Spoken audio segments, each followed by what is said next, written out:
My son was 3 years and 4 months old when the Alpha King came to my door. I had been peeling turnips at the kitchen table when I heard the riders on the lane. 6 horses. Heavy horses, the kind nobody in our valley owned. I set the knife down very carefully on the wood, and I looked at Tovin, who was on the floor by the hearth, with the small wooden wolf he called the Watching Wolf. And I said his name once, quietly, in the voice I used when I needed him to understand that I needed him to understand. He looked up. "Into the loft," I said. "Up the ladder. Do not come down until I call you. Take the wolf." He went. He went without asking, which broke my heart later, when I had time for it, because a 3-year-old who knows to climb a ladder without asking has been taught that lesson, and I was the one who had taught it to him. I closed the loft hatch over him, and I smoothed my apron with hands that did not shake, because I had been practicing for 3 years and 4 months not to let them. I opened the door. Eric of the Iron Territories, Alpha King of the 17 packs, stood in my front yard with his beater and 4 of his guard. He had not yet looked at me. He was looking at my house. The thatch I had patched twice this autumn, the half-cord of firewood I had stacked myself against the western wall, the line where my last winter's washing had frozen and I had brought the linens in stiff as boards. He was looking at it all, the way a man looks at a thing he has been searching for and has decided to take exactly as he finds it. Then he looked at me. The bond came alive in my chest like a struck bell. It had been buried for 3 years and 4 months. I had built a life on top of it, the way a village builds a road over an old burying ground, knowing what was there, declining to think about it. The bell rang once, and the road cracked the length of itself. I held the doorframe. I did not let my face do anything. "Sable," he said. I had not, in 3 years and 4 months, heard anyone say my name in that voice. I had forgotten that anyone ever had. "My lord, may I come in?" "You have 6 horses, my lord. The kitchen has 3 chairs." The beater, I did not know him, he was newer than the one I had known, made a small sound that might have been an exhale. Eric did not look away from me. "Then I will come in alone." I stepped back from the door. I was 24 years old. I had been 21 the night I met him, and 21 the morning I left, and I had spent every day since being 24 in a way that did not include him. And I had been wrong about how thoroughly I had managed it. He stooped through my doorway. He was too tall for my house. He stood in the middle of my kitchen, and he looked at the turnips, and the knife, and the bowl of water, and the apron, and the kettle on the hearth iron, and he did not look up at the loft, which was the only mercy I would receive that hour, and I knew it. "You found me," I said. "I have been looking for you for 3 years and 4 months." "You are very precise, my lord." "Yes." He did not sit. He stood in the middle of my kitchen, with his hands at his sides, and he looked at me as if he were memorizing something he had been told he might not see again. "Why did you leave?" I had prepared for this question the way a soldier prepares for a wound she knows is coming. I had prepared 3 answers: the cold one, the practical one, the kind one, and arranged them in order of how much they would cost me to say. I gave him the cold one. "You are the Alpha King of the Iron Territories. I was an Omega from a southern village no one in your council could find on a map. You had a position to consolidate. You did not need a complication." "Sable." "I did you a favour, my lord." "Sable." He said my name twice, and he said it both times as if he were setting something down that he had been carrying for a long time, and was not sure he was permitted to set down at all.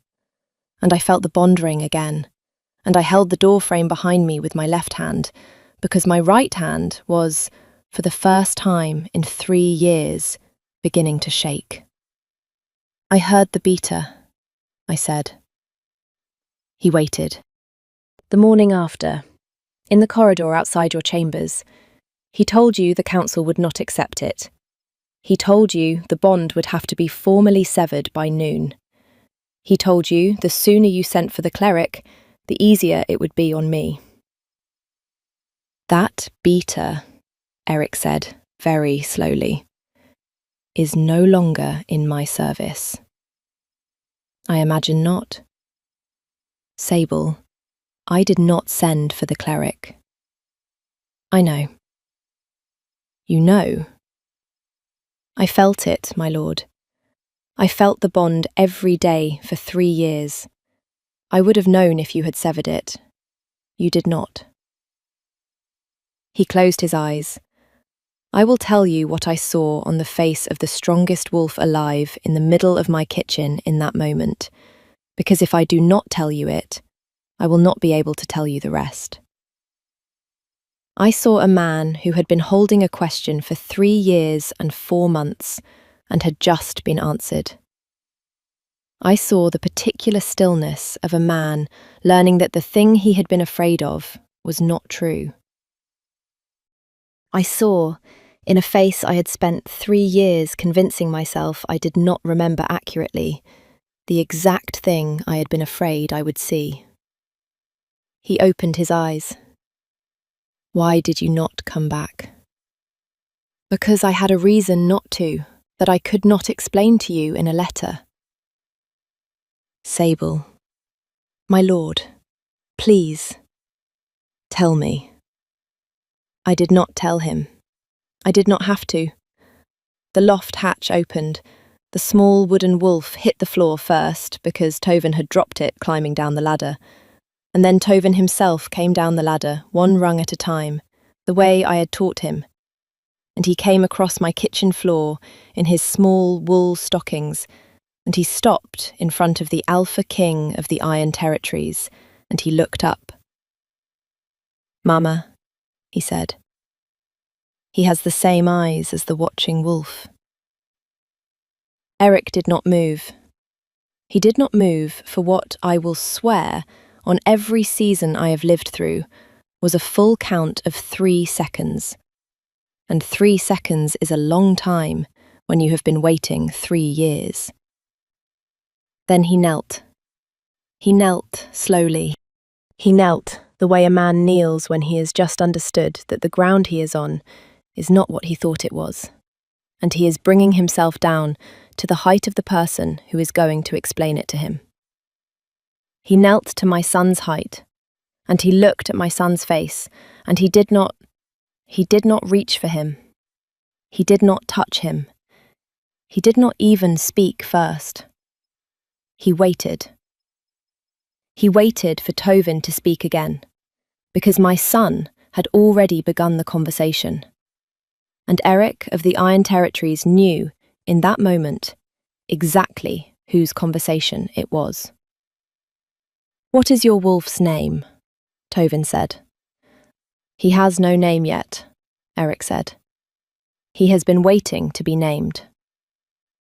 My wolf is called the Watching Wolf."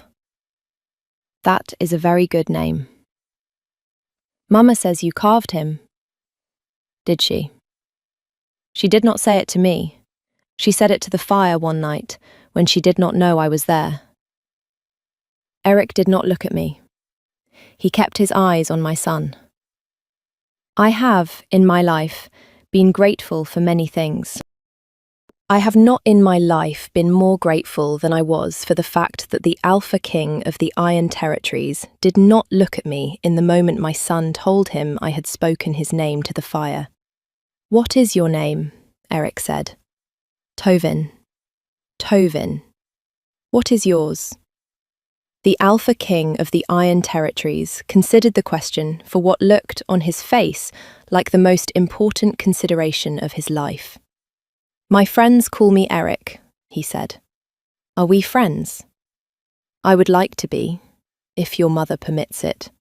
Tovin turned his head and looked at me. He looked at me with the grave, thoughtful 3-year-old face of a small person who has been raised to ask before he commits, and I felt the bond ring a third time, and I nodded, because I could not, in that moment, speak. Yes, Tovin said. She permits it. If you have made it this far, if you are still here, still in my kitchen, still standing where I was standing, stay with me. What happens next is the part I have been afraid for 3 years to say out loud. Subscribe if you want the rest in my voice. I would like to give it to you. Eric stayed 3 days. He did not sleep in my house. He slept in the barn loft with his guard, which I knew because I watched him cross the yard at dusk with a blanket over his arm and the kind of careful, neutral expression of a man trying very hard not to claim a square inch of ground he had not been invited onto. He came to the kitchen in the mornings. He sat in the chair by the hearth that I had been told, by my own mother, was the chair my grandfather had sat in. And he watched my son show him every object in my house that had a story. The watching wolf had a story. The chipped blue bowl had a story. The crack in the hearthstone had a story. The patch on the rag rug had a story, although Tovin's version of the story involved a wolf cub I had never told him about, which meant he had invented it, which meant my son had begun at 3 to make up his own myths, which is a thing a child does when he has been raised in a house that has run out of them. Eric listened. He listened to all of them. He listened to my son the way a king listens to a delegation he has been waiting his entire reign to receive. On the second morning, he said, without preamble, "Sable, may I speak with you?" "You are speaking with me, my lord." "Outside, where the boy will not hear." We walked to the pump. He did not touch me. He kept 3 paces between us on the path, which I noticed because 3 paces is what he had kept in the great hall on a night that I will not tell you about, because I have only enough composure for 1 accounting per lifetime. "I will not take him from you," he said. I had been holding the pump handle. I let go of it. "My lord, I will not take him from you. I am telling you that first because I want you to be able to hear the rest." I nodded. I did not trust my voice. "There are things I have to tell you," he said, "that I have been carrying for 3 years. Some of them you will not like. Some of them are mine to carry alone, and I will continue to carry them alone. But I am not going to ride out of this valley without you knowing what they are. I owe you that. I owed it to you the morning you left, and I did not get the chance to pay it. All right?" The beta, the one you heard. His name was Osric. He was my father's man. He believed, with my father, that an omega from a southern village could not hold the throne, and he believed that I was young enough to be advised out of what I felt. He was not entirely wrong about my age.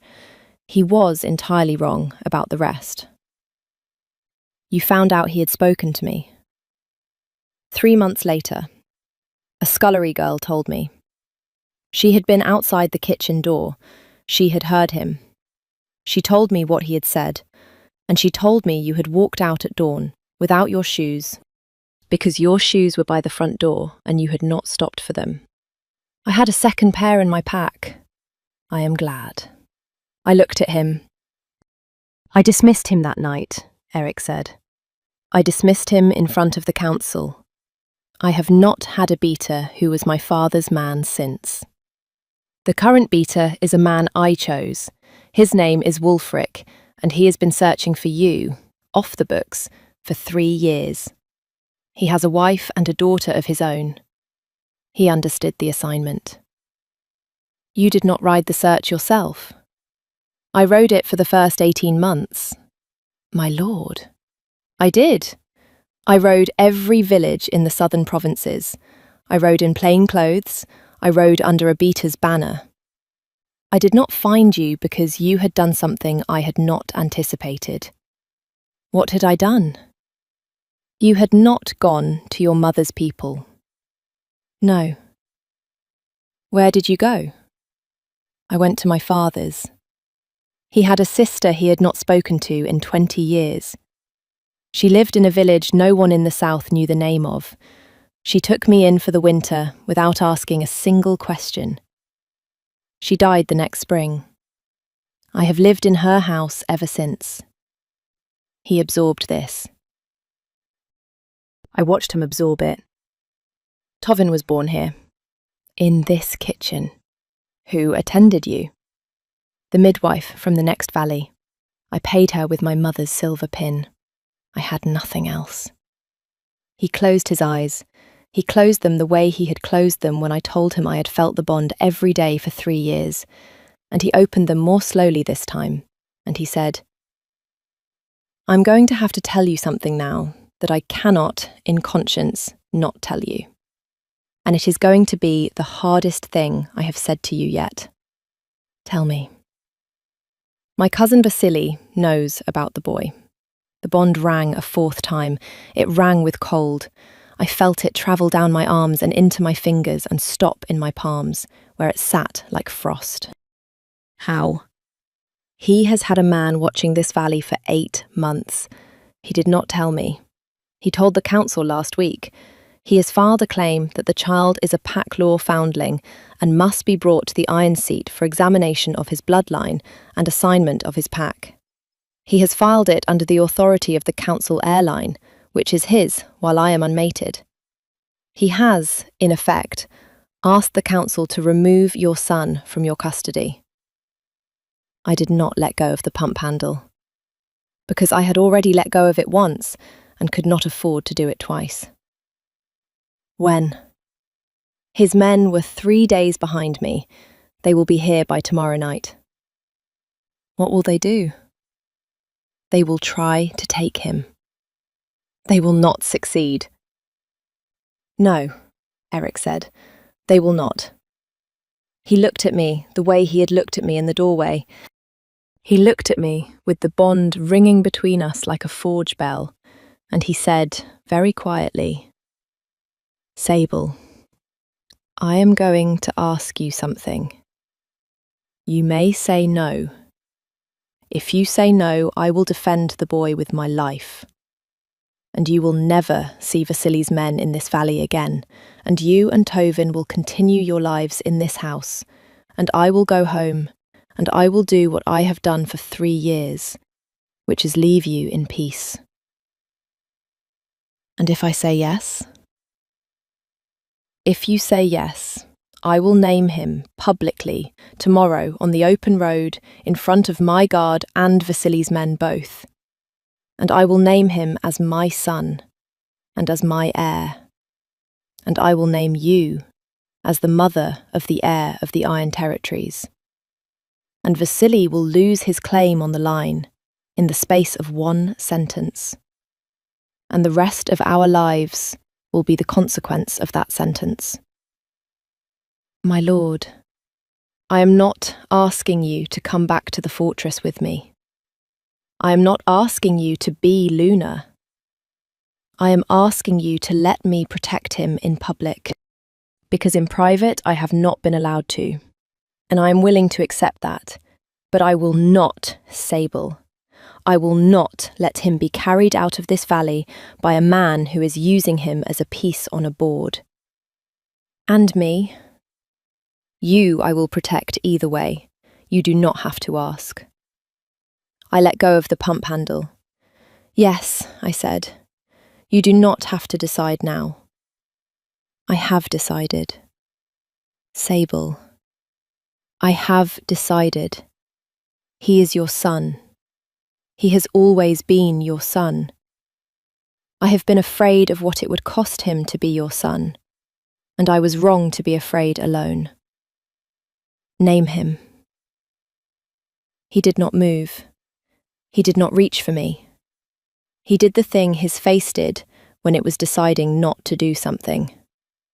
and then he did it anyway. He lifted his hand, and he set it very carefully on top of mine where it rested on the lip of the pump. Nothing more. He did not close his hand. He did not turn it over.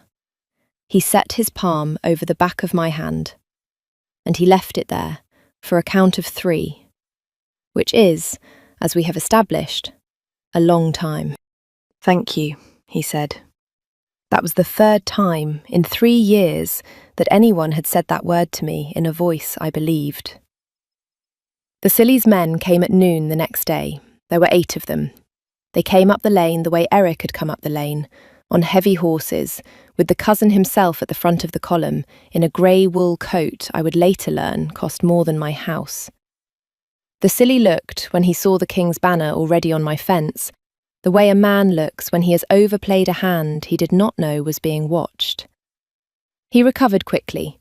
He had been raised to recover quickly. "Cousin," he said, "I had not expected to find you here. I had not advertised it. This is the woman. This is Sable, of the southern provinces. And the child? The child is in the kitchen.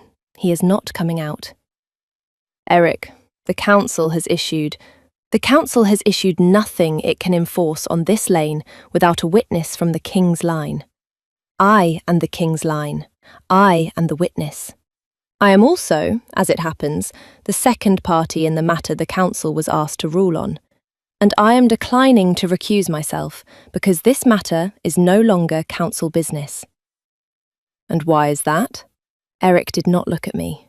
He did not look at Vasily. He looked at the open lane and the 8 of Vasily's men and his own 4 guard and the beta Wulfric, who was a man with a kind face and a wife and a daughter, and he raised his voice. "Because the child is mine." The lane went still in the particular way the great hall had once gone still on the night of the bread of a different woman's story. I did not know that story yet. I learned it later, in a quiet evening, from Wulfric's wife. The 2 stories do not, in the end, have much in common, except the stillness. "His name is Tovin," Eric said. "He is 3 years and 4 months old. He is the son of Sable of the southern provinces and of Eric of the Iron Territories. He is, as of this moment, the named heir of the Iron Seat. The line of succession is closed in his favour. The witnesses are present. The naming is done." The Silly did not, to his credit, drop his face. "This is highly irregular," he said. "It is. The mother of my son lived in a kitchen for 3 years and 4 months because the counsel I inherited from my father was not safe for her. The irregularity is mine. I will be answering for it in the council hall before the month is out. You may, if you like, ride ahead and tell them. Cousin, you will turn your column at the foot of this lane, and you will not return to this valley. You will not approach this house. You will not approach this woman. You will not approach this child. If you attempt to, I will know within the hour, and I will come to you, and I will not come as your cousin. Do you understand me?" I had thought I had seen Vasily recover quickly. I had not, until that moment, seen a man drained of colour from the collar up in 3 seconds. "I understand," he said. "Good. Wulfric will escort you to the valley boundary. Wulfric, if he stops, you stop with him. If he turns, you turn faster." Wulfric nodded once. He nodded with the small, efficient nod of a man who had been waiting 18 months for permission. The column moved. The column moved and Vasily moved with it, and the lane emptied of horses one by one, and I stood at my pump in my own front yard and watched the heir presumptive of the Iron Territories ride out of my life, the way he had ridden in, and the only sound in the valley for the next minute was the wind in the late autumn grass and a single distant call of a hawk. and the front door of my kitchen opened, and my son came out into the yard in his wool stockings, without permission, which was the first rule he had ever broken in his life. He did not look at the riders. He did not look at the lane. He came across the yard to where Eric was standing, and he stopped at his father's knee, and he held up the watching wolf. "I think," he said, "he is ready to have a name." Eric knelt. He knelt the way he had knelt in my kitchen the day before yesterday. He took the wolf in his 2 hands, the way he had taken my hand at the pump. "What name does he want?" Eric said. "He wants to be called Eric." "That is my name." "I know. Tovin, that is a great deal to ask of a small wolf." "He can do it." Eric did not answer for a long moment. He looked at the wolf. He looked at our son. He turned the wolf over in his hands, and he studied the place where the watching wolf had a small chip in his ear from the time Tovin had dropped him onto the hearthstone when he was 2. And then the Alpha King of the Iron Territories looked up at me from the dirt of my front yard, and he was, for the first time in our entire reacquaintance, openly asking for something. I nodded. "Eric it is," he said. When he stood holding the watching wolf in one hand and our son's hand in the other. He turned to me. "Sable." "My lord." "Eric. Eric. There is one thing I have not done that I would like to do. I have not done it because I have not earned it. I am going to ask instead. May I close the bond?" I had felt the bond ring 4 times in 3 days. I had felt it ring through every word he had said to me. I had felt it ring through every word my son had said to him. I had felt it ring through the moment he set his palm over mine at the pump. I had also felt the cost of leaving it open for 3 years. The cost was not metaphorical. The cost was the cold in my palms when Vasily was named. The cost was the fact that I had not slept a full night since I had walked out of his fortress without my shoes. "Yes," I said. He stepped toward me. The bond rang once more, harder, and I felt it bite into my ribs the way old magic bites, with a deliberate insistence, as if it had been waiting 3 years and 4 months to be allowed to finish what it had started. I felt frost gather along my collarbones. I felt the long-buried thing reach up through the floor of me and ask, finally, to be lifted. I lifted it. I lifted it, and it cost me. I tasted iron in my mouth. My knees nearly went. I did not let them. Eric reached me before I could. He took my hands. He did not pull me into him. He held my hands in his, and he let the bond do the rest of its own work. And when it had finished, when the last cold rang out of my palms and the air in the yard went warm again in the way the air goes warm after a thunderstorm has passed, he lifted my hands and he set them, very deliberately, against his own jaw. He bent and rested his forehead against mine. He did not kiss me. He did not need to. The bond had said the thing a kiss says. The kiss, when it came later that evening at the kitchen table, after our son had finally fallen asleep against his father's shoulder. And it was, I will say only this, the quietest thing I have ever survived. One sentence, in his voice, that I will keep for myself. One realization, on my part, that the 3 years had not been wasted, because the woman who married Eric of the Iron Territories 4 months later was not the woman who had walked out of his fortress without her shoes. And the woman who walked out without her shoes could not, I think, have done what the woman in the kitchen did. We were married at the harvest moon. Tovin carried the watching wolf the entire ceremony. He has not, to my knowledge, put it down for more than an hour at a time since. Vasily was stripped of his council seat within the month. He is currently steward of a coastal holding 3 weeks' ride from the Iron Seat, where he is, by all reports, very bored. I am told he writes long letters about the weather. I do not read them. Wulfric does. Wulfric reports that the weather, in the coastal holding, is fine. I did not move to the fortress. Eric moved to me for the first season. The Iron Seat ran without him for 3 months and survived it. He says the experiment was instructive. He is, I have come to learn, a man who likes to be instructed by experiments. The next season, we moved to the fortress together, with the watching wolf and the chipped blue bowl, and the chair my grandfather had sat in, and the rag rug with the patch that has a story Tovin now tells to anyone who will listen. The kitchen at the fortress is larger. The chairs are more numerous.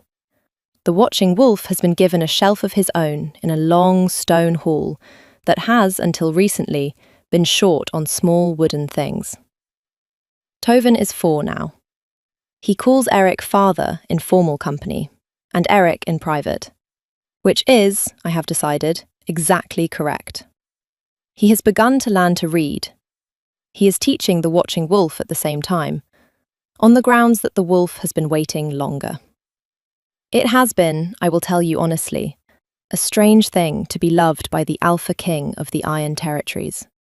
It has been a stranger thing to discover that I had been loved by him every day for 3 years and 4 months in a kitchen I had thought he could not find. Tell me, did you guess? Did you see what was in the loft before he did? Stay with me. Leave a thought below in your own voice, and subscribe if you would like to hear the next one. There are more of these stories. They are all hers in one way or another. They are all, in the end, about being looked for. I would like you to keep listening.